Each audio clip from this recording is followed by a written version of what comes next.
Hello, I'm JAMILA Musayeva, an international social etiquette consultant and the author of 2 books, Etiquette, the Least You Need to Know, and Afternoon Tea Etiquette. For those of you inquiring about my book, they are available only in hard copy in Libraf bookstores here in Azerbaijan. I'm going to put down their website down in the description box below so you can contact them for further information. If you're an old viewer or subscriber, welcome back to my channel. And if you're a new viewer, please make sure that you subscribe. I share a lot of entertaining, I hope, and educational videos on how to improve your daily lives about etiquette, self-development, and soft skills. Today's video is dedicated to something super special and very romantic.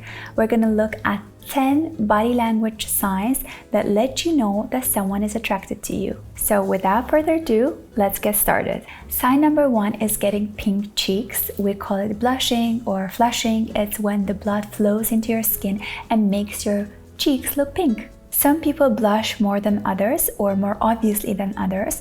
Again, as I said, this is a physiological process, so depending on the structure of your face, skin, and the proximity of your veins to your skin, that will change. For some people it's very evident, they immediately get pink cheeks. For other people it's not so evident. But either way, when a person is blushing, it might mean that they are shy around you or that they are attracted to you. Sign number 2 is having an open body language, and what I mean by that is that their bodies are not obstructed from you, so they are not crossing their hands or their legs. Let's say you go on a date for the first time, you're meeting someone, and at first they're not feeling very secure around you, so they might be seated with their arms crossed or their feet crossed, and over time you might notice how they're opening up their body in order to have no barriers between you and them. That means that they are getting attracted to you. Similarly speaking, another example might be, let's say there's a female that is holding her bag in front of her or a glass of drink in front of her, creating therefore a physical barrier between you and her.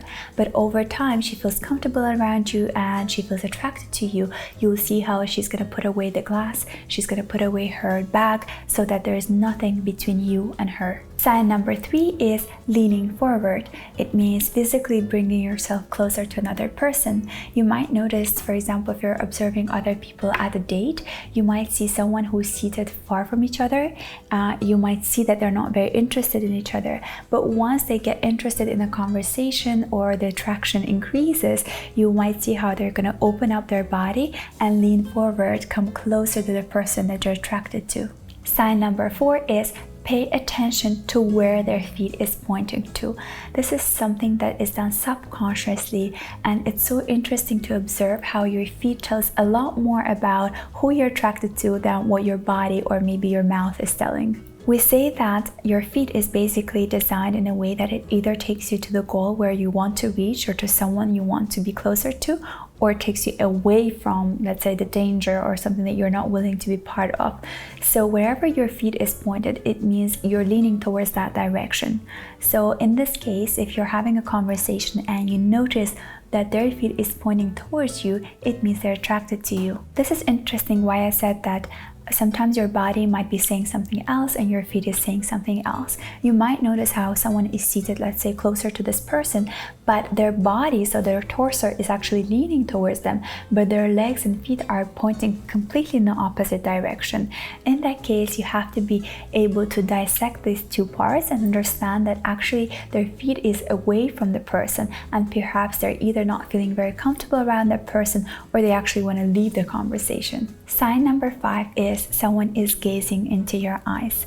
I teach this in my etiquette courses, especially in business etiquette, that in order to establish a trustworthy rapport between someone that you are having a conversation with, you have to maintain a certain level of eye contact. That depends and varies from culture to culture, but either way, you have to make sure that you have some kind of an eye contact with the person you're having a conversation with. But when it's done out of a business context, when someone, let's say in a group of people, is gazing into your eyes, that means that they're attracted to you. This is done on a very subconscious level, and sometimes the person can't control the process. It's called I can't take my eyes off of him or her. It literally means that you are looking at someone and trying to absorb the whole picture. You don't want to miss a chance of not looking at them, or you don't want to miss a chance of missing out some details about their physical appearance or their general look. So gazing into someone is a huge sign of attraction, but also where you're looking is also going to tell you how they're attracted to you. So if they're looking at your eyes and above and your nose, it means they're interested in what you're saying, maybe the subject of your conversation. In business context, it's important that you look at this triangle.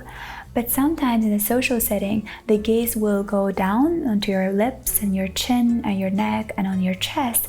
When the gaze goes lower down below, it means that they're romantically attracted to you. Sign number 6 is dilated pupils. I know a lot of us are familiar with a smiley face when there are hearts coming out of your eyes, which I think demonstrates that you're having dilated pupils. So we have this, in love look. In fact, this happens because hormones like oxytocin and dopamine are released in our body, which dilates our pupils and gives us the look of being in love with someone or being so much attracted to them that we can't get enough of looking at them. It's interesting that in a lot of romantic restaurants, you'd see that they light up a tea candle and place it in between the two people that are having dinner. So these light candles actually do the trick. They are helping to dilate your pupils.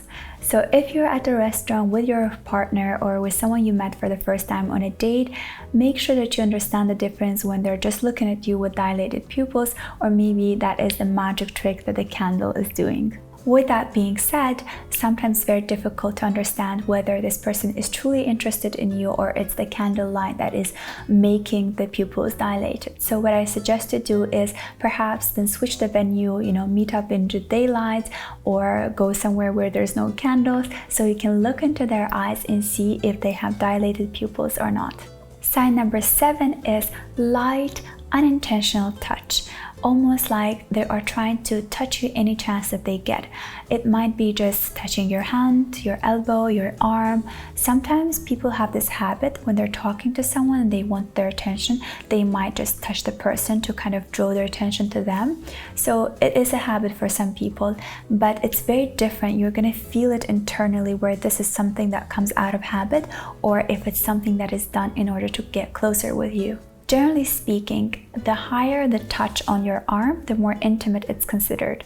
So that's why probably handshake is the most universal or formal way of greeting, because you only get to touch the hand. So hand is sort of like more formal way of touching, and then once the touch goes above to their elbows, upper arm and shoulder, it becomes more intimate. So if someone is trying to touch your arm or your shoulder or your elbow, it might mean that they are attracted to you romantically. Sign number 8 is smiling, and smiling in a very genuine way.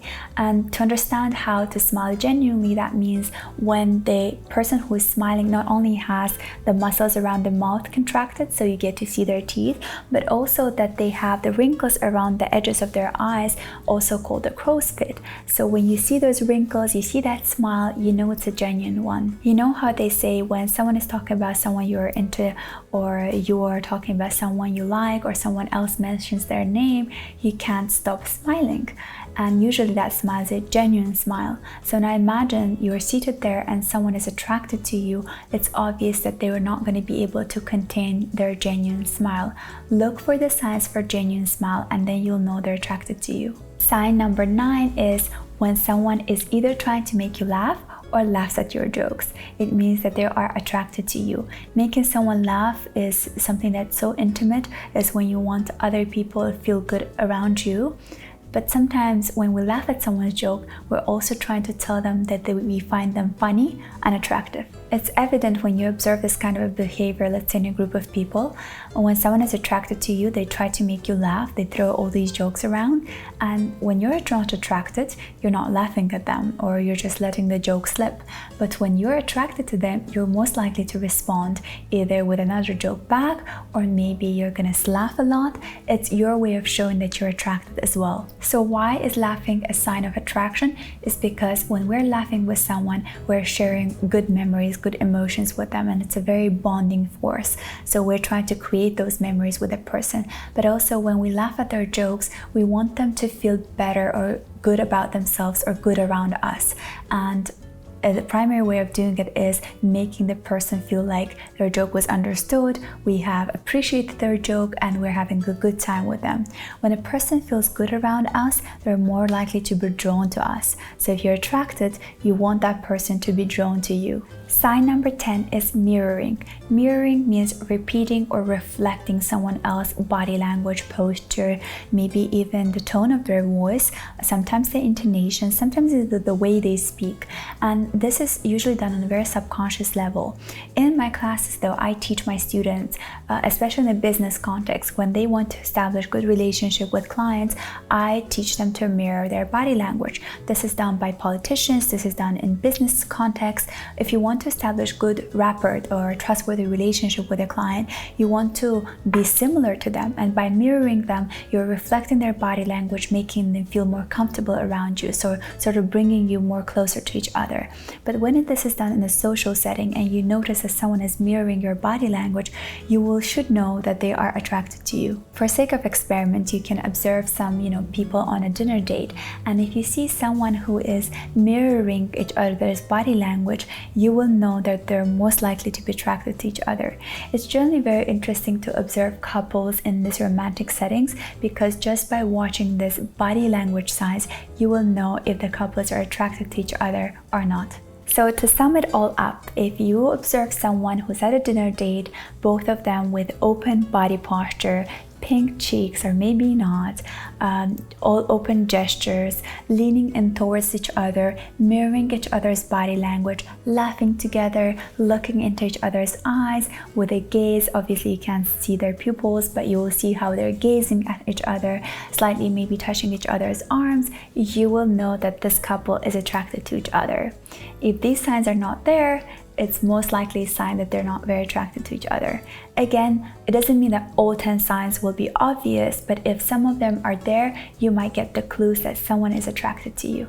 I hope that you find this video useful, and now you can look for these signs in someone that you're attracted to see if they're attracted back at you, or maybe you can start showing the signs to someone that you're attracted to so they know that you are. Thank you so much for watching this video, and I hope to see you in my next one. Bye!